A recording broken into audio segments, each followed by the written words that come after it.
The world order has changed. Not one empire, but different weapons. The United States, military dominance, dollar dominance, alliance dominance.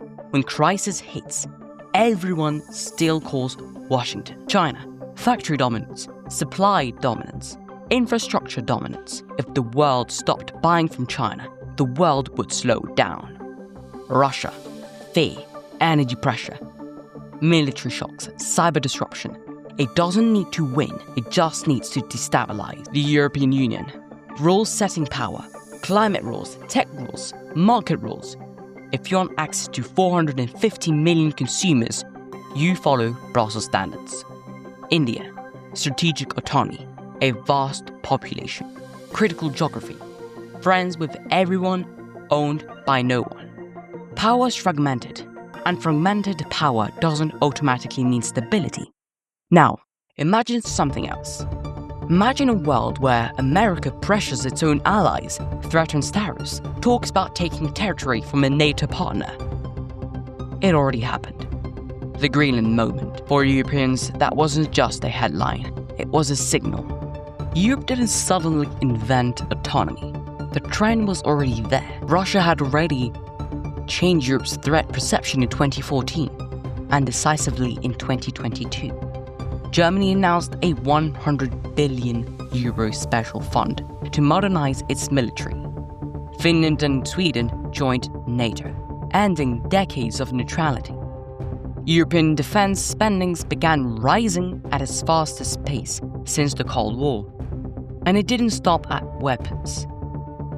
Russia made Europe realize war was not history, so Europe increased defense spending and rebuilt military capacity.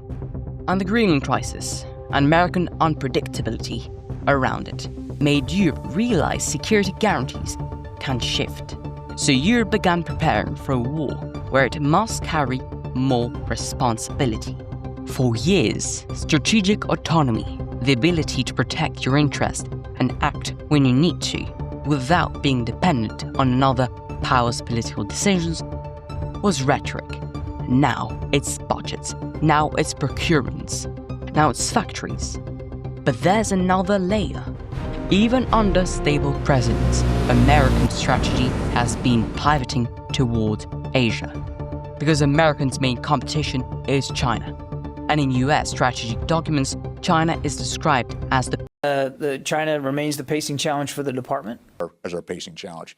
And so that's been my focus. In other words, America doesn't want to lose its number one superpower place, which means Europe understands something fundamental.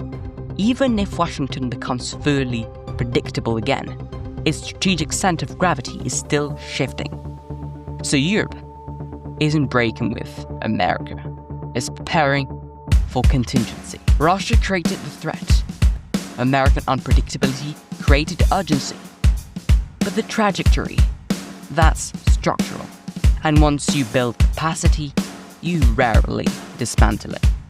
This isn't anti-American, it's post-dependence. Europe is adjusting to a world where alliances are strong, but not automatic. Where power is shared, but not stable.